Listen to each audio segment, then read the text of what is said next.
कहानी की शुरुआत होती है मुंबई के एक छोटे से अपार्टमेंट से, जहां रिया और आरव पिछले 7 सालों से साथ रह रहे थे। देखने में दोनों एक परफेक्ट कपल लगते थे। आरव एक मल्टीनेशनल कंपनी में काम करता था और रिया एक स्कूल में टीचर थी। लेकिन इस दिखने वाली परफेक्ट लाइफ के पीछे धीरे धीरे कुछ ऐसा था जो अब टूटने लगा था। वक्त और जिम्मेदारियों ने उनके बीच वो गर्मजोशी, वो नजदीकियां और वो चाहतें छीन ली थीं जो कभी उनकी शादी की पहचान थीं। रिया को अब लगता था कि आरव पहले जैसा नहीं रहा और आरव को लगता था कि रिया अब पहले जैसी परवाह नहीं करती। दोनों साथ तो थे, लेकिन बीच में एक अदृश्य दीवार खड़ी हो चुकी थी। एक रात की बात है। रिया अपनी सहेली नेहा के साथ फोन पर बात कर रही थी। नेहा ने हंसते हुए कहा, तू तो अब पूरी टीचर बन गई है, रोमांस भी सिलेबस में डाल दे। दोनों हंस पड़ी, लेकिन रिया के चेहरे पर हल्की उदासी थी। बातों बातों में नेहा ने कहा, तू चाहती है ना कि आरव फिर से वैसे ही करीब आए, तो बस उसे थोड़ा सरप्राइज दे दे। आजकल मार्केट में ऐसी चीजें आती हैं जो मूड बदल देती हैं। बस थोड़ा रोमांटिक माहौल बना दे, सब ठीक हो जाएगा। रिया ने मजाक में बात को टाल दिया, लेकिन दिल में एक चिंगारी जल चुकी थी। अगले दिन जब रिया दवा की दुकान से अपनी मां की दवाई लेने गई, तो उसकी नजर एक छोटे से नीले बॉक्स पर पड़ी, वायग्रा। उसने सोचा शायद यही वो चीज है जिसकी बात नेहा कर रही थी। उसने दुकानदार से पूछा, ये क्या है? दुकानदार ने थोड़ा झेंपते हुए कहा, मैडम ये दवा है, सिर्फ डॉक्टर की सलाह से लेनी चाहिए। रिया ने बिना ज्यादा सोचे बस क्यूरियोसिटी में वो दवा ले ली। उसे नहीं पता था कि ये एक छोटा सा कदम उसकी पूरी जिंदगी बदल देगा। रात को उसने आरव के लिए खास डिनर बनाया। मोमबत्तियां जलाईं, मध्यम रोशनी की और माहौल कुछ ऐसा बना कि आरव को भी लगा जैसे पुराना समय लौट आया हो। रिया ने हंसते हुए कहा, आज मैं तुम्हें कुछ खास देना चाहती हूं। उसने एक ड्रिंक में वो गोली डाल दी, ये सोचकर कि इससे बस आरव का मूड बेहतर होगा, वो खुश हो जाएगा। लेकिन उसे नहीं पता था कि उसने क्या कर दिया है। कुछ ही देर बाद आरव का चेहरा लाल पड़ने लगा, सांसें तेज होने लगी और उसकी आंखों में एक अजीब सी बेचैनी थी।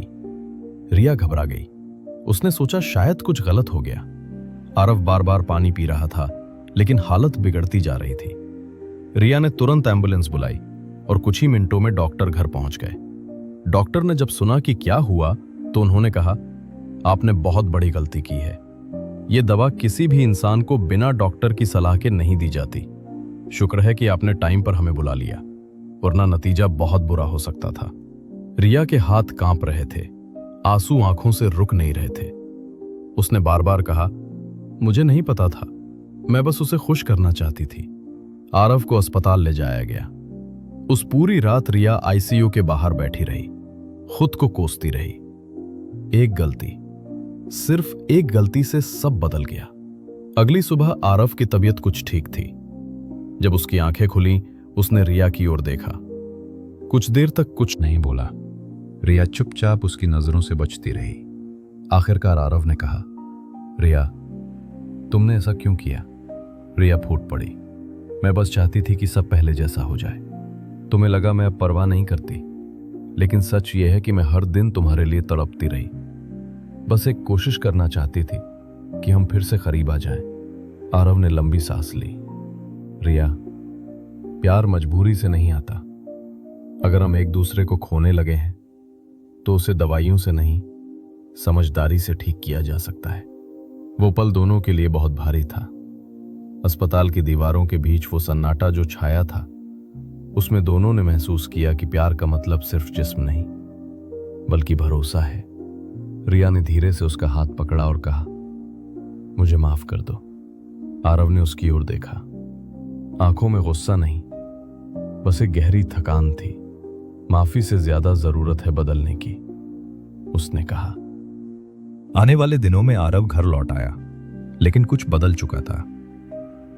दोनों अब एक दूसरे से बात तो करते थे, पर वो सहजता नहीं रही। रिया हर बार उसकी दवा लाते हुए डर जाती और आरव हर बार उसे देखते हुए सोचता, क्या हम वाकई अब भी एक हैं? लेकिन शायद जिंदगी में हर गलती सजा नहीं, सबक लेकर आती है। रिया ने तय किया कि अब वो अपने रिश्ते को फिर से जिंदा करेगी, लेकिन इस बार भरोसे से, झूठ या शॉर्टकट से नहीं। उसने काउंसलिंग शुरू की, खुद के लिए और आरव के लिए भी। पहले तो आरव नहीं गया, लेकिन कुछ महीनों बाद वो खुद चलकर आया। वहां उन्होंने पहली बार खुलकर बात की।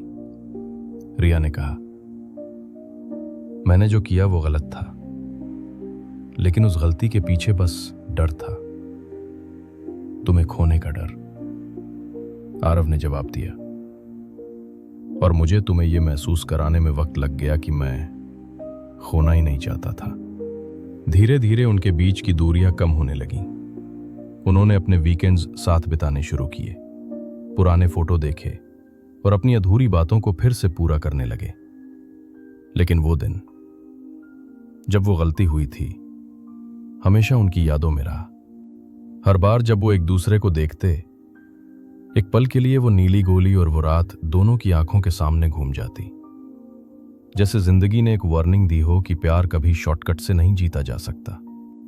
1 साल बाद रिया ने अपनी एक नई कहानी लिखी, स्कूल के बच्चों के लिए नहीं बल्कि बड़ों के लिए।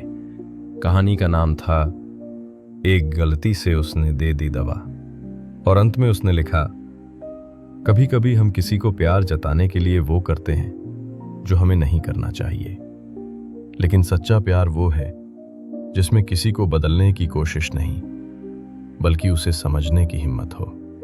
वीडियो के आखिरी शॉट में आरव और रिया एक पुराने पार्क की बेंच पर बैठे हैं। हवा में ठंडक है, सूरज ढल रहा है, और आरव धीरे से कहता है, शायद गलती उसी से होती है जो कोशिश करता है। रिया मुस्कुराती है और कहती है, और शायद प्यार वही होता है जो माफ कर दे।